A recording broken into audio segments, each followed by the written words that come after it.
sekund. Želeli jih boste pokazati.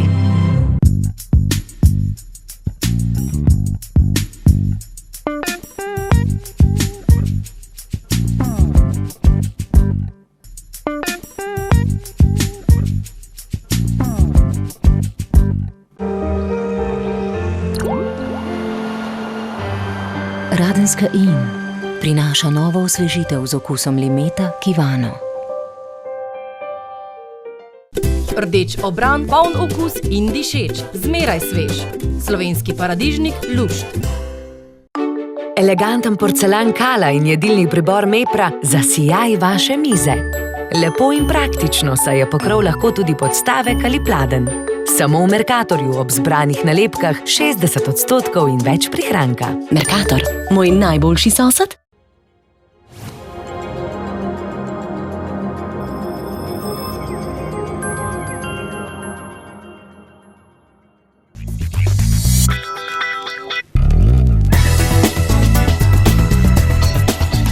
Lep pozdrav, spoštovani in spoštovane v oddaji Sreda v sredo.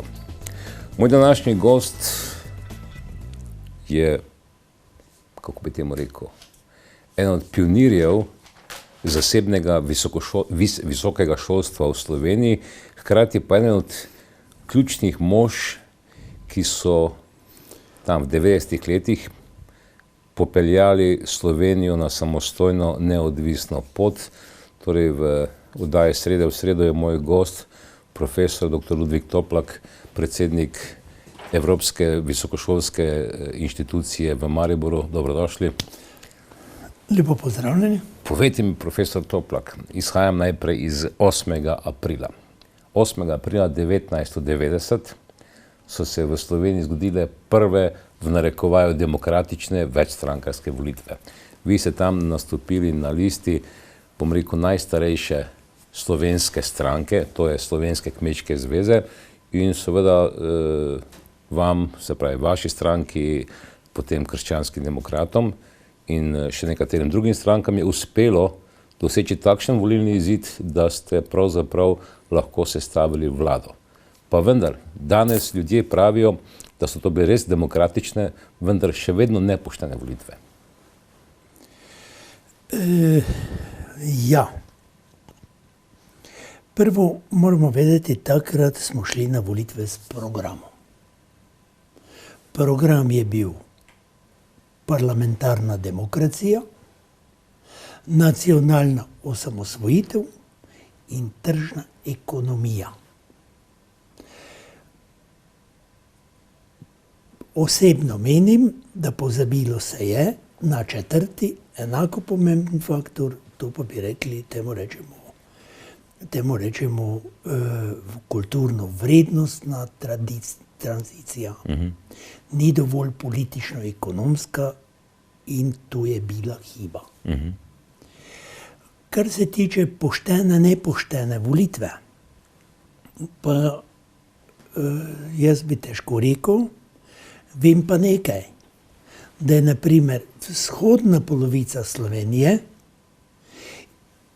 imela volilne enote v povprečju, ki so bile približno za 1/3 v povprečju večje, ali celo 2-krat večje. Drugače povedano, volilec v vzhodni polovici Slovenije je štel pol manj kot volilec v zahodni polovici Slovenije.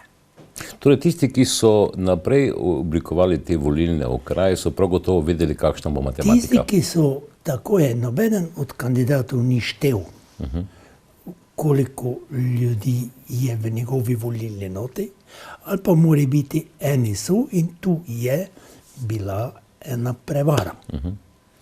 Drugo pa, kar se je pa kasneje zgodilo, je pa ob formiranju vlade. Najmočnejša stranka v parlamentu od tako imenovanih Demosovih strank je nesporno bila Slovenska kmečka zveza, ki se je kasneje preimenovala v Slovensko ljudsko stranko. Ta stranka je šla res z programom. In jaz sem prepričan, z poštenim programom, tudi z poštenimi, razvojno mislečimi, programsko orientiranimi ljudmi.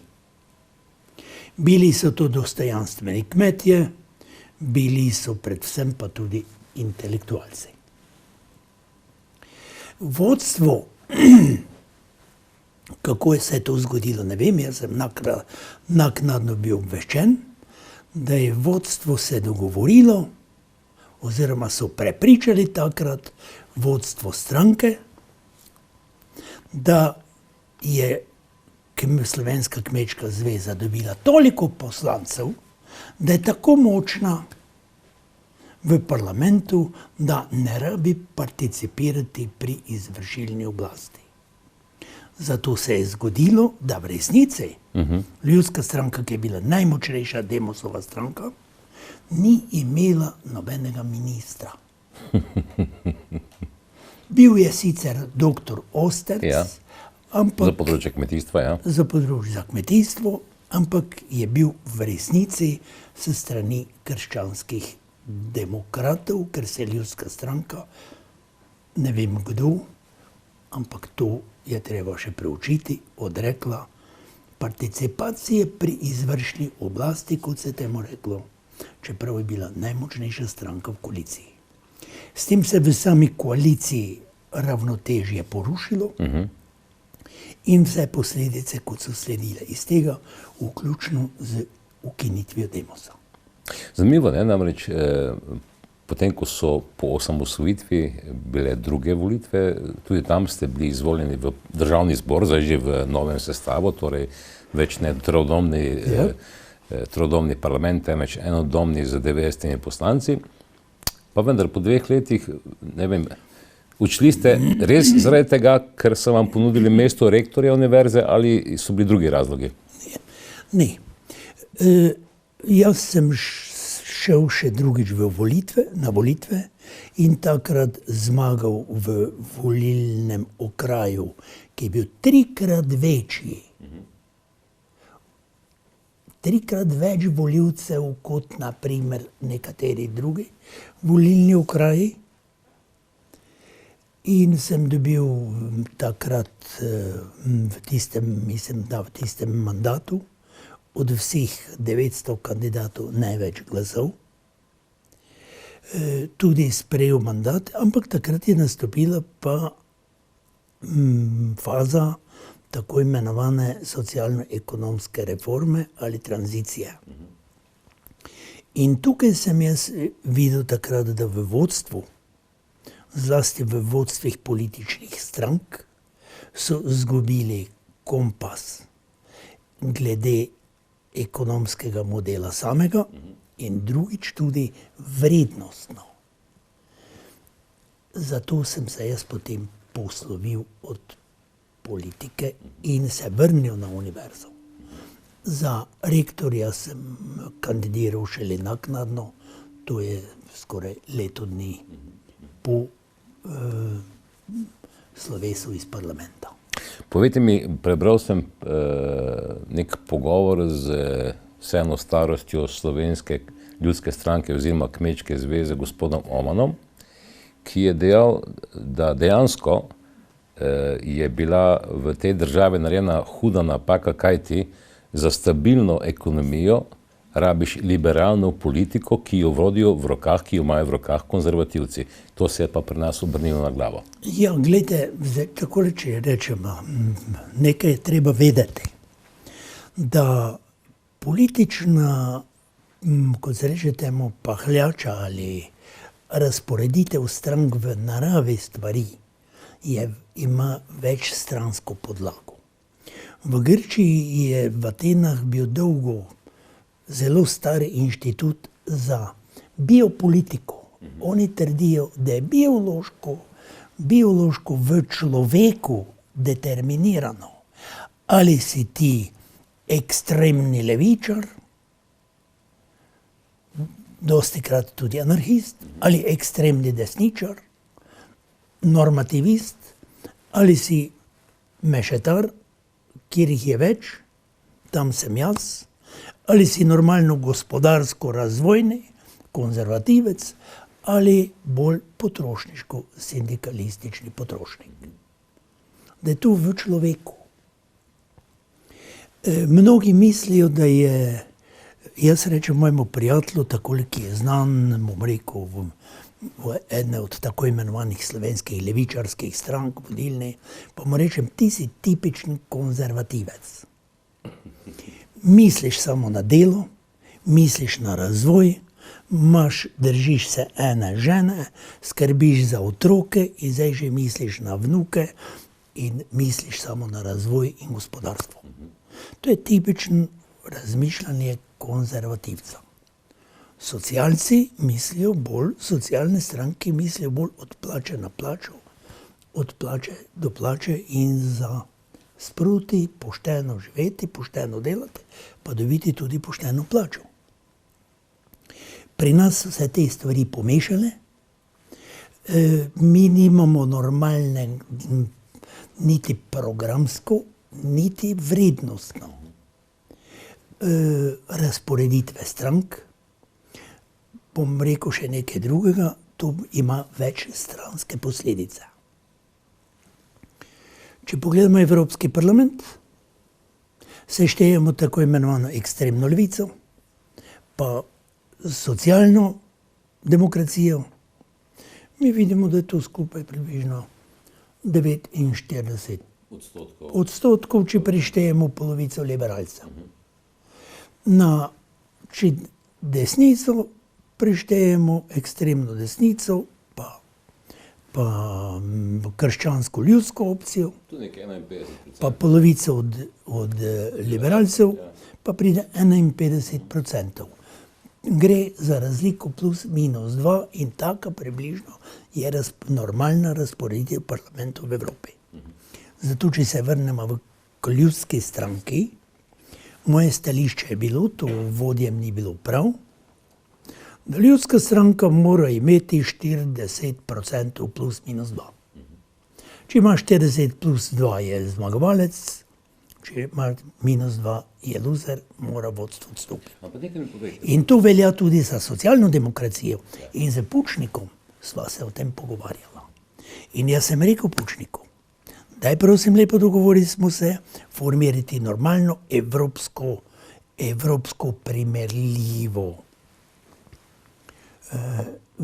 socialno demokracijo, ki bo dosegla tako, kot mora doseči, 40% plus minus, jaz bom pa delal desno ljudsko-krščansko opcijo, 40% plus minus. In mi pravi, pridi k meni, pa pri meni to delaj. Jaz sem mu povedal, nimam s kom. Nimaš pravih ljudi, nimaš pravih sodelavcev. In res, žal, jih takrat ni imel. Kasneje se je pač zgodilo, da se je preko medijske in druge zlasti propagandnih strojev tudi ljudem porušila skica, porušila vizija. In smo pomešali pojme levica, desnica in mi vidimo, da praktično največji bogataši so na ekstremni levici. Desnica je praktično danes, bom rekel, pauperizirana oziroma desni sloj, srednji sloj, ki mora biti steber desnega centra in desnega razvojno-gospodarsko mislečega centra, je praktično izginil. To so normalno stabilni kmetje, to so gospodarstveniki, obrtniki, to so intelektualci in tudi vsi tisti ljudje, ki mislijo šparovno, gospodarsko in razvojno. Zdaj mi pa povejte, profesor Toplak, namreč, ko se gre za lokalne volitve, je Slovenska ljudska stranka še vedno ena močnejših v Sloveniji. Ko se pa gre za parlamentarne volitve, je pa pravzaprav ostane pred vrati parlamenta. Pod vprašanje, ljudski človek gre v cerkev in ko gre na lokalne volitve, voli kandidata ljudske stranke. Ljudski človek gre v cerkev in ko gre voliti za državni zbor, volji levičarja. Morebiti bi to do neke mere bilo, ampak gre za nekaj drugega. Glede, Ljudska stranka je stranka normalno stabilnih, gospodarsko, razvojno, šparovno mislečih ljudi. Tisti, ki mislijo na sebe, na hišo, na razvoj, na družino, da korektno plača davke, da ima stabilno močno državo in seveda tudi na otroke. Kmetje po naravi stvari mora misliti programsko, jeseni preorati, da bo drugo leto žel. Mora, če danes sedi vinograd, bo čez 5 let bral. Če sedi oreh, čez 15 let. Če pa ima cesen, pa bo njegovi vnuki sekali čez 60 let. To je normalno, gospodarsko, razvojno, misleči, konzervativni človek. In tega tipa ljudi nam tudi manjka. Zato, ker je tudi gospodarska, ni v družbi centra, ki bi promoviral in razglašal tako vizijo in taki razvoj. Vi vidite že z tem, ko rečemo se vseeno, kdo je lastnik, pomeni, da to je bila mentaliteta v resnici, bom rekel, proletarcev, hlapcev, ki mu je, ampak to tistega neosveščenega dela proletariata, ki mu je vseeno, komu bo služil. Samo da on dobi tisto mesečno plačo. To je, bom rekel, to je nizki, neosveščeni sloj proletariata.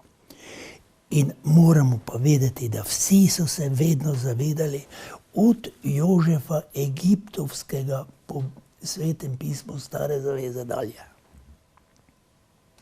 Kdo je gospodar in da je lastnina osnova stabilnega gospodarstva in s tem tudi osnova stabilne države. Za jezik in če se država tega ne zaveda, pomeni, da si je odžagala enega od stebrov, na katerem stoji, to je gospodarstvo. Po tem takem so vas, to modrost, so najbolj poslušali prav gotovo nekdanji Zvezi komunistov, ko se je pripravljal prehod v demokratično ureditev v Slovenijo, torej so oni vedeli, da je ekonomija temelj oblasti in so skozi transformacijo, tranzicijo, družbeno lastnino prelevili najprej v državno in potem zasebno skozi Mencingerjev zakon. Ja, glede tega jaz osebno sem prepričan, to se je pa zgodila, pa res zgodila socialno-ekonomska prevara. Lopovščina. Prevara. Dobro, prevara. Ja. Zgodilo se namreč je, karkoli kdo misli. Od 71. leta dalje je delavec lastnik minulega dela, se pravi celotna razširjena reprodukcija. Lastnik in po ustavi in te pravice delavcev nihče nikoli zakonito ni odvzel. On se pa tega ni zavedal. Delavec pa se tega očitno zgleda ni zavedal. Ne. In tudi danes se ne zaveda. Lastninska pravica ne zastara. Pravica na minulem delu je bila z ustavo deklarirana kot lastninska pravica z vsemi elementi lastninske pravice. To so od vseh časov.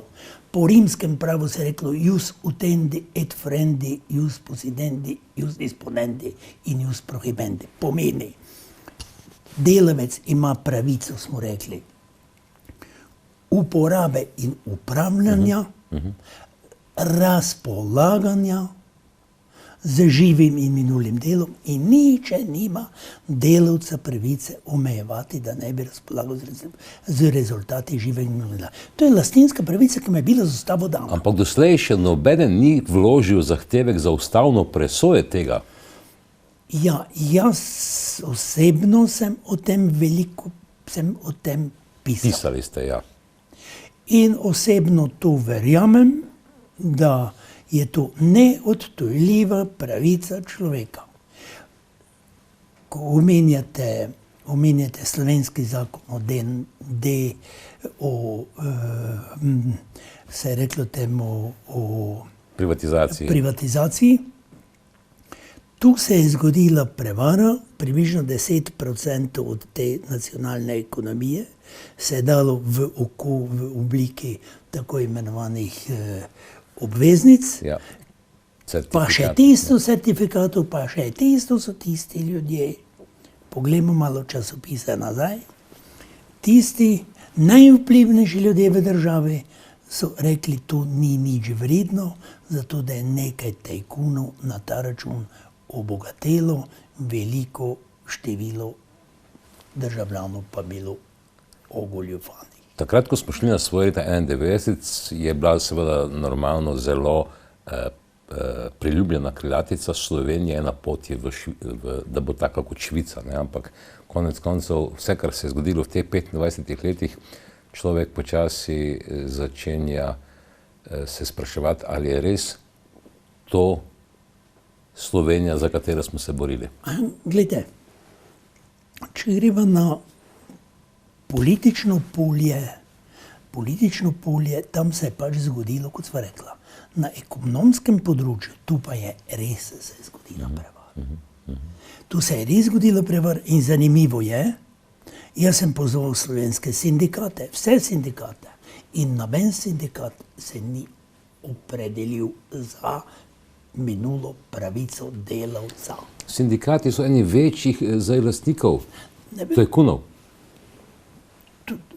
To težko rečem, ampak nimam podatkov. Ampak trdim pa, da sindikati niso zaščitili interesov delavca. Spomnim samo to, da In je njegove neodtujljive pravice, lastninske pravice. Zveza svobodnih sindikatov obvladuje delavsko hranilnico, konec konca. Delavska hranilnica pa je velik lastnik nepremičnin in tako dalje. Glede, bom povedal, ko se je pisala ustava, ustavni amandmaj, jaz sem bil takrat tam neki pisar. In takrat smo napisali 2 stavka. Republika je suverena država in v 2. členu smo napisali, v 2. amandmaju smo napisali, delavec ima lastninsko pravico na živem in minulem delu. Na kar je zaradi močne politične reakcije v Beogradu in v političnih partijskih vrhovih se je iz enega amandmaja brisala beseda suverena država in je ostalo Republika država. Iz 2. člena pa se je brisala beseda delavec ima lastninsko pravico, ampak se je reklo, delavec ima pravico uporabe, upravljanja in razpolaganja z rezultati živega in minulega dela, tu pa je vsebina lastninske pravice. Takole, tu sta se zgodili dve prevare, kar je vodilo seveda do socialne diferenciacije. Zdaj pa moramo vedeti, če država, družba nima srednjega sloja, nima sloja stabilnega sloja, potem je cela država na trhlih temeljih. Zlasti še, če državljani ne obvladujejo lastnine na ekonomiji. Povejte mi, 2016 smo, torej letos bi naj z nekimi primernimi svečanostmi, slavnostmi počastili četrt stoletja naše države. Pa vendar pred dnevi, ko smo nekako simbolno se spomnili na dan, ko je pred 100 in nekaj leti prvič bila izobešena slovenska trobojnica, v državi Sloveniji nisem videl zaradi tega na javnih in drugih stavbah kaj več slovenskih zastav. Tudi sicer se mi zdi, da je ta naboj, nacionalni naboj, nekak šibek v teh 25 letih, kot da se je izgubil. Zgodilo se je, da se v 90-ih letih pod nekim ministrom praktično so se zastave umaknile. Jaz sem bil rektor, se peljem takole od hiše do hiše, od fakultete do fakultete in na 3 ob državnem prazniku vidim izobešeno zastavo. In potem sem imel pogovor, takole vsako leto enkrat povabili tudi hišnika na pogovor in zanimivo, pridem do zastave in 2 sta se začela upravičevati, da sta pač tako še navajena.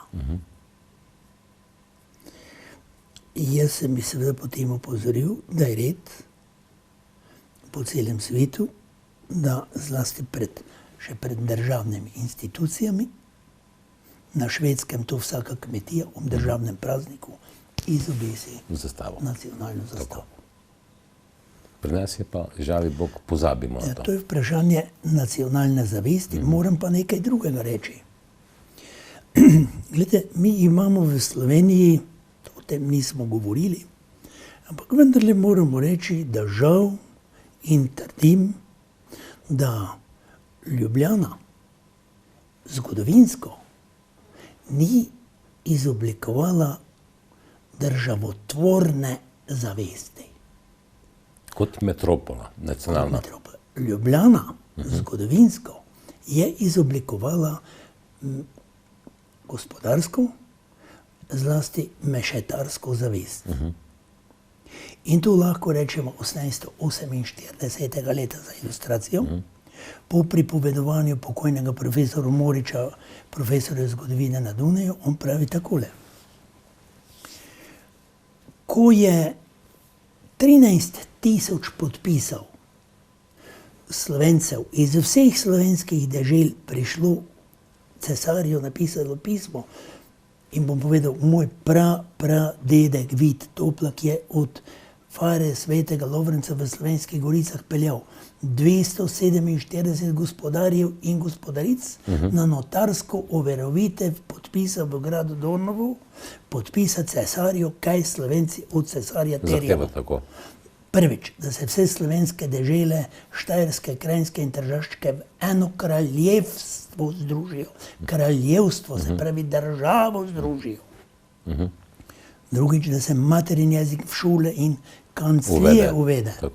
Tretje, da se Slovenija v veliko nemško zvezo, frankfurtsko zvezo ne zjedine, kot je pisalo. In potem, po pripovedanju profesora Moriča, pokliče cesar na Dunaj, ljubljanskega župana in deželnega glavarja.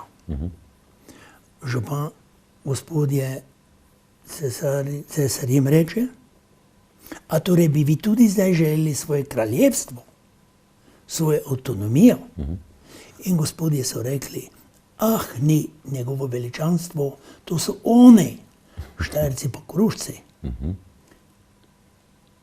Mi Krajinci smo drugačni, ne? Samo tako napisali. Vi pa se, Matija Majer-Zilski, Fran Miklošič, kasneje dunajski rektor, in graški kanonik dr. Josip Muršec so pa organizirali akcijo po vsej Sloveniji. Podobna zgodba poznamo iz leta 18. generala Maistra, že 1868. leta. Kavčič? 1868. leta, 1918. leta. Podobna zgodba se je zgodila leta 1941. 1941 v Ljubljani namesto narodno-osvobodilni boj so začeli revolucijo. Točno tako, ja. In potem še druge zgodbe mešetarjenja z slovenskim ozemljem. Trst, Koroška. Pa ne to Trst, ali gre za Koroško, ali gre za Istro, ali gre za Štrijovo. Tako, ja. Niso dosegli državotvorne zavesti. In to se, ali pa do Piranskega zaliva, pa do razprodaje nacionalne ekonomije. Pomembno je, koliko bomo mi v državni proračun danes pokazirali, koliko bomo mi pokazirali, da z prodajo banke pomeni prerezati žile lokalnemu gospodarstvu in tako dalje. Profesor Toplak, tu bova naredila eno piko zaradi 2-3 malih oglasov, ki so v sredi oddaje.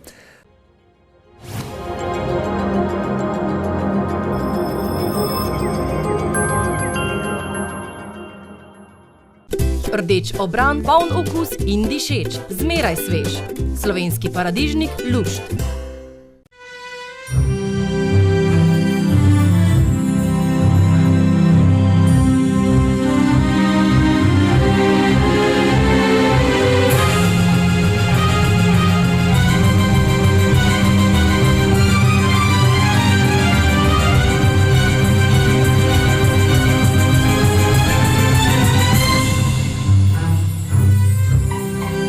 Okna Arkont.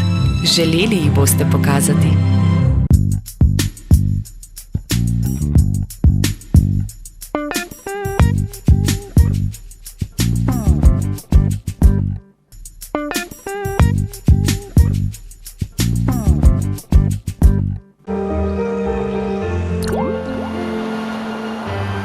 Radenska Inn prinaša novo osvežitev z okusom limeta Kivano.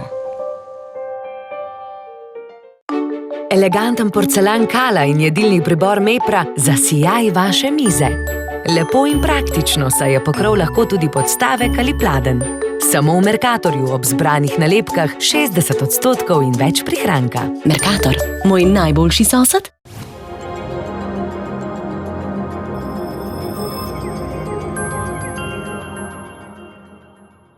Ta pogovor bi lahko vlekla še naprej, kar se tiče države Slovenije, ki živimo 25 let, zgodovinskih dejstev, ki so pripeljala na stran pota, konec koncev, kar nekaj jih je. Jaz bi pa raje vseeno nekaj besed spregovoril o tem, namreč vi ste vseeno orali ledino zasebnega visokega šolstva v Sloveniji.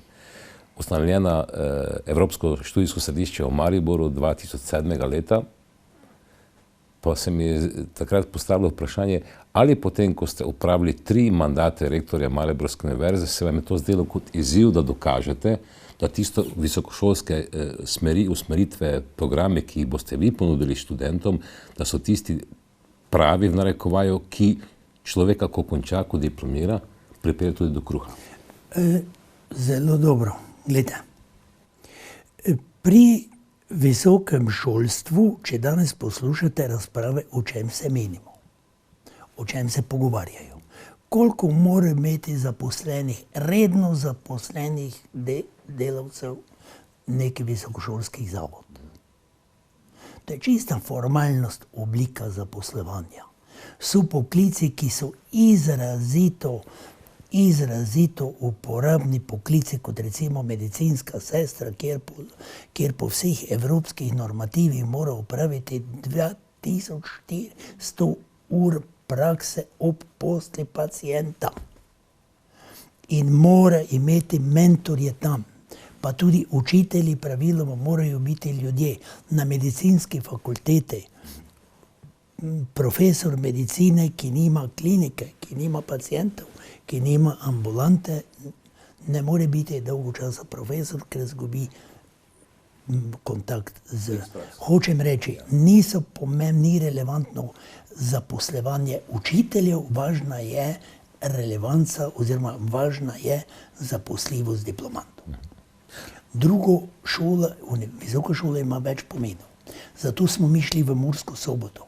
17 000 industrije kolapsirala. 17 000 brezposelnih pa socialnih podpirancev.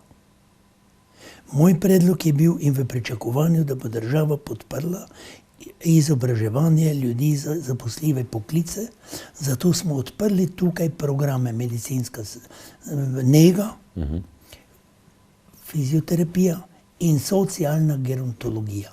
Neizčrpne možnosti zaposlovanja so v Evropi za te poklice. In bodo vsak dan bolj. In za vsaki dan bolj in za enkrat še vsi so zaposljivi in zaposleni doma. Zato smo zavzeli principe. Prvi princip je relevanca. Drugi princip je kakovost, kakovost pa se meri in utrdi v konkurenci. Zato se zavzemamo za konkurenco.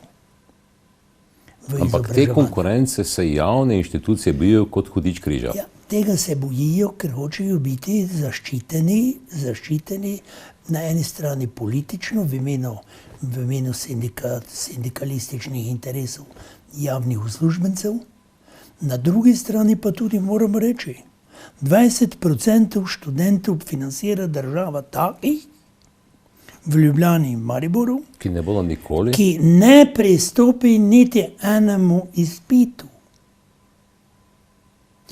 In tu se ocenjuje okoli 50 do 60 milijonov, država vrže v nič, zato da mlade ljudi zavaja in jih dela, da ne rečem, generira. Ampak zakaj se pa potem država ne loti sistemskega zakona na tem področju? Stalno sprejema neke novele zakona. To je dobro vprašanje. Interesi gotovih centrov moči so tako močni očitno, da država kot institucija ali ministrstvo te moči nima ali pa jim ni v interesu. V političnem interesu jim ni. Ti tako imenovani študenti za status so, mi vemo, so bodoči volilci. In to čvrsti volilci. Na drugi strani vidimo, da država financira toliko poklicev za borzo dela. Mi smo tiste fakultete, ki niso zaposljivi programi, zaprli. Mi smo ukinili tiste programe, ki niso zaposljivi. Ne želim, da zavajamo mlade ljudi, zato govorim. Ena relevanca, druga kakovost. In tretja je racionalizacija. Mi moramo racionalizirati študije, jaz trdim, da je denarja dovolj. Mora pa biti racionalno poraben. A vam je že kdaj prisluhnila ministrica Brenčičeva na to temo? Ni še imela časa. Ni še imela časa, no? Pa je že 2 leti pravzaprav Ni še imel časa. Aha. Namreč, tole, kar sem zdaj videl, v fazi sprejemanja je novela zopet zakona o visokem šolstvu, ki pa je vezana zgolj in samo na financiranje. Samo na financiranje, in to državnih univerz. Tako. Tako je. In impulzi o zaščiti tega prihajajo iz študentskih vrst, filozofske fakultete, študentske organizacije. Iz nezaposljivih fakultet. Tako. Ampak vsi so zadovoljni. Država si kupi politika si kupi socialni mir. Profesori so zadovoljni, ker imajo plače, pa študenti ne pridejo blizu. Študenti pa dobijo status, da lahko takole. Ampak vseeno v tej državi ničesar ne napravimo do konca. Stvari so zelo jasne in hitro rešljive. Zelo hitro rešljive. Dajva javno povedati, profesor Toplak, kako rešiti to vprašanje. Zelo preprosto. Z vavčarji, tako kot je to v drugih razvitih državah. Država da tebi pravico 3 ali 5 let študija, brezplačno.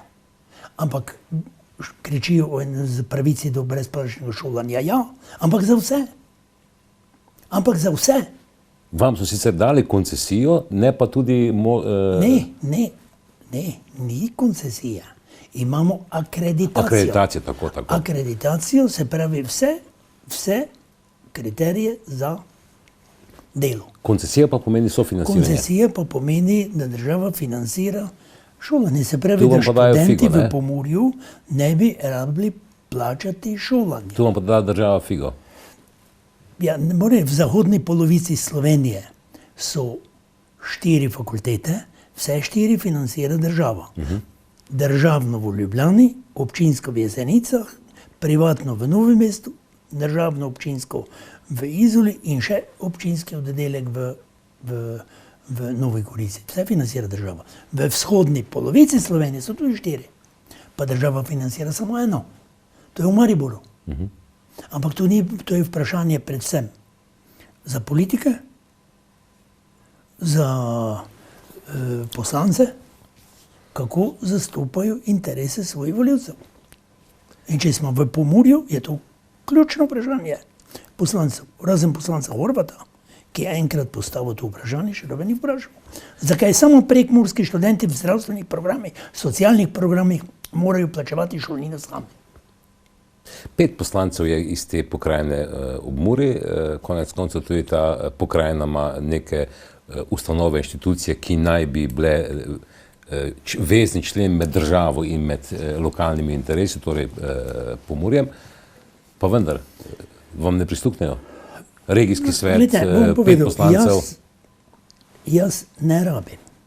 Ne vi Tu osebno. je stvar lokalne skupnosti, interesa za razvoj.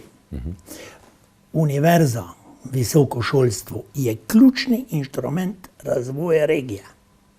V svetu dežela mora imeti, takole se šteje tudi v Avstriji in v tem delu. Dežela mora imeti na organizirano oblast, ki je mi nimamo na ravni Regionalni pokrajin. ravni, tako ja.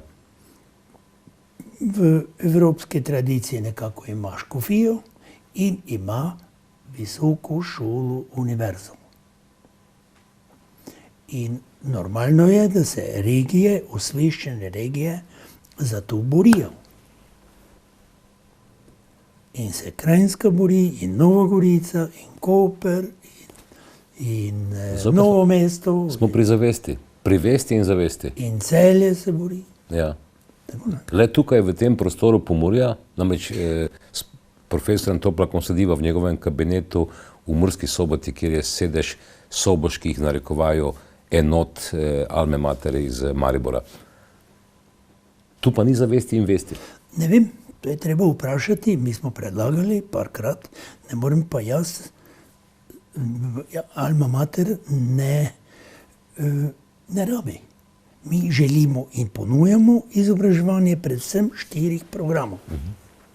Zdravstvena nega, kjer so potrebe neizčrpne. Fizioterapija, kjer so potrebe polne, neizčrpne, zlasti pa socialna gerontologija, kjer so absolutno neizčrpne. Mi sklepamo zdaj pogodbo z eno avstrijsko in eno evropsko mrežo domov upokojencev, v katerem je 700 domov upokojencev, da bomo izobraževali gerontologe, specialno strokovne ljudi za zaposlitev v domovih. Gre za program aktivnega staranja, produktivnega staranja. Mi vemo, da ljudje, balerina za 40 letom se upokoji, vojaki, policaji, piloti za 45 in 50 letom se upokojijo, ko so na višku psihofizične moči, bi lahko delali, radi delali in morali delati. Ker mi vemo, kak je demografski trend, da število upokojencev se je povečalo 2-krat, 3-krat, fondi pa ostajajo enaki. Demografske napovedi so prav v tej smeri, ne, tudi v Sloveniji, konec konca Evropa se tega že zaveda. Morda se Slovenija, oziroma oblast Slovenije to zaveda malo drugače. Ne. Alma Mater izobražuje kadre, ki so zaposljivi, ki gredo, ker doma nimajo službe, gredo čez mejo. Postanejo čezmejni delovni migranti. Zaenkrat so vsi zaposljivi še doma. Ampak bodo Zaenkrat je Alma Mater edina in mislim, da edina inštitucija v Sloveniji, ki ima 100% zaposljivost. Sem že povedal. Podelili smo diplome, na 6 mesecev podelili diplome, 52 diplomantom, 50 je bilo v službi, že zaposlenih, ena ni bila v službi, ker je rodila, eden pa, ker se je pripravljal na podiplomski študij v tujini. Ker imamo samo take poklice, ki so zaposljivi. In zato govorim, sledimo principom relevance, kakovosti in racionalizacije. V šali sem zakaj to povedal, ker naš potem diplomant gre ven na tuje, tam ima sicer večjo plačo za svoje delo, v kakem domu ostarelih, ne vem, v Avstriji, ampak država ima od njega večji hasek, ker enostavno mu bo pobirala dvojni davek. To, kar se zdaj dogaja pri nas. Tu pa je še drugo vprašanje, ki pa vidite, kakšne razsežnosti ima, in to je velika odgovornost in moram reči odgovornost države ali neodgovornost oblasti do ljudi, ki jim niso bili sposobni doma zagotoviti kruha. Zdi se mi malo čudno, namreč, da stvarem, ki nismo doma v državi Sloveniji kos, se odpirajo Glede, ne, jaz na ne evropski rečete, ne ravni. govorite v prvi osebi množine, da jim nismo kos, jaz bi rekel, tisti, ki to delajo, ne znajo. Ne znajo. In moramo si reči, ne znajo. Nekdo mora to povedati, ja. In to prekrivajo potem z raznimi drugimi inštrumenti. Osebno sem prepričan, da bo v najkrajšem bomo prišli do spoznanja vsi, tudi politiki, da je potrebno slediti principu relevance izobraževanja raziskovalnega dela, racionalizacije pri porabi sredstev in konkurence, ki utrjuje kakovost. Država je tista, ki pravzaprav ima v rokah vajeti apaškarje in platno. In če se ona odloči, da na tem področju odpre možnost konkurence, po domače povedano, in da zmaga tisti, ki je boljši, kvalitetnejši, ki ima programe, ki pijejo vodo, potem se tu takoj lahko zmenimo, da zadeva pije vodo. Ampak vseeno, niso naklonjeni, vsaj te oblastniki trenutno niso naklonjeni, da bi se zasebni, posod se govori poudarek na javnem. Zasebno se še vedno odriva na stran. Jaz bom ponovil eno anekdoto, verjetno se že kdaj tudi, ker jo povem. 68. leta se je skupina kmetov na Ptuju, 40 kmetov organizirala, da bo oskrbovala vojašnico in bolnico z svežo zelenjavo. In v Radencih je bil zbor zadružnikov, kjer je minister za kmetijstvo rekel, ne smemo dovoliti, da se organizirajo privatne kmetje, ki bodo oskrbovali vojašnice in bolnice z zelenjavo, ker zato imamo kmetijske kombinate. Leto dni kasneje je Zvone Dragant, ki je takrat organiziral partijsko konferenco. Takrat so komunisti prišli do spoznanja in sprejeli sklep, da tudi kmet lahko prideluje za trg. Se pravi tudi za bolnico in vojašnico. 69. leta. 40 let, 42 let kasneje pa slovenski minister reče, ne smemo dovoliti razvoja samostojnih visokošolskih zavodov, ker za to imamo državne univerze. Drugače povedano, gre za miselni vzorec, ki je drugje v Evropi preživel.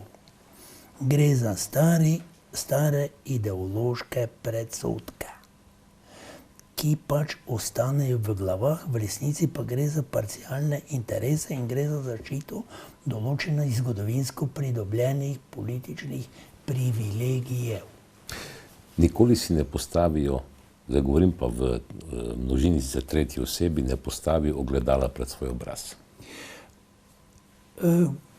Ne vem, ali da bi ne znajo, vedeli, ali ne kje so zmorejo, in kaj. ampak jaz osebno mislim, da je ključno vprašanje spoznanje in znanje. Predvsem pa volja. In na koncu, profesor dr. Ludvik Toplak, čas se nama izteka za pogovor. Kako boste, s kakšnim občutkom v srcu, v mislih boste letos dočakali 26. junij? Bom rekel z upanjem, da vendarle prihaja spoznanje, da bo pravna država, demokracija, bom kar rekel, internet in drugi novi mediji omogočajo medijsko demokracijo. Če leta 90-91 so bili mediji vsi v rokah levo-sučnih, se pravi starih sil, letos oziroma zdaj ponuja splet in drugi internetni mediji. Nove elektronske mediji so podlaga za medijsko demokracijo. In medijska demokracija bo omogočila politično demokracijo, da se prevare ne bodo več mogli voditi. In če bomo imeli medijsko in politično demokracijo, temu sledi normalno tudi ekonomska demokracija, kar je ključni pogoj za stabilno družbo. O tem sva midva že govorila nekoč, da je potrebno vzpostaviti ravnotežje med državnim sektorjem na eni strani, ekonomsko-privatnim sektorjem, individualističnim in to tako imenovano množično ekonomijo. To je ekonomija kot je recimo kooperativa, kjer se veliko število malih združi in poveže in upre ali državno etatistični obsesiji ali pa individualistični požrešnosti. In prej ste rekli v medijih, klasičnih medijih, ti klasični mediji ali orkestrirano ali pa ne vem iz kakih drugih razlogov še vedno ignorirajo, po domače povedano, stvari, ki jih organizira zasebni sektor, tudi na tem visokošolskem področju. Konec koncev pred dnevi ste imeli 2-dnevno mednarodno konferenco, simpozij z več kot 850 udeleženci, pa pravzaprav nobenega medija ni bilo. Glejte, mi smo pozvali, bom povedal, imeli smo prve kirurge ve se, prvi človek je predstavil srce v Evropi, predsednik Evropske akademije znanosti in umetnosti, najreprezentativnejše akademske inštitucije. Prvi človek iz Tokija z področja tako imenovane integrativne komplementarne medicine, pa drugi strokovnjak iz Kalifornije, Indije, Turčije pa do Finske. 200 referatov. Medija nobenega. Medija pa nobenega. Na poseben klic je potem prišel, da je naredil 2-minutni posnetek. Tu se torej mora stvari menjati. Ja, prepričan sem, da bo to, novi mediji bodo to omogočili in koncu koncev že najni pogovor danes dokazuje, da vendarle prihaja čas, ko se informacija in resnica ne bo mogla v nedogled zapirati. Profesor Rudi Toplak, vse dobro. Hvala lepa. Mi pa se vidimo čez teden dni. Srečno.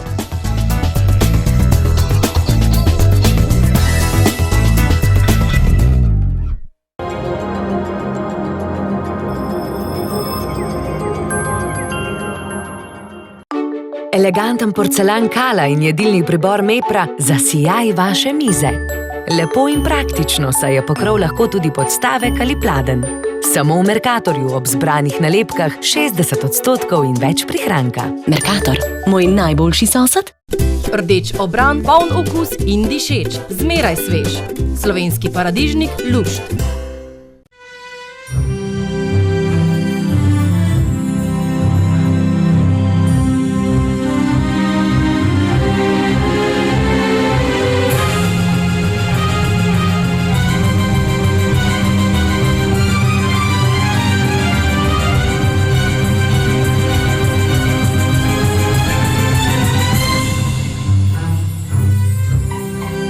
Okna Arkont.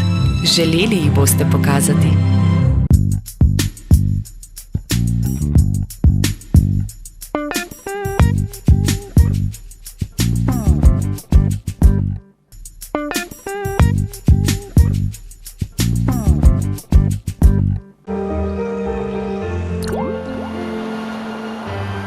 Radenska Inn prinaša novo osvežitev z okusom limeta Kivano.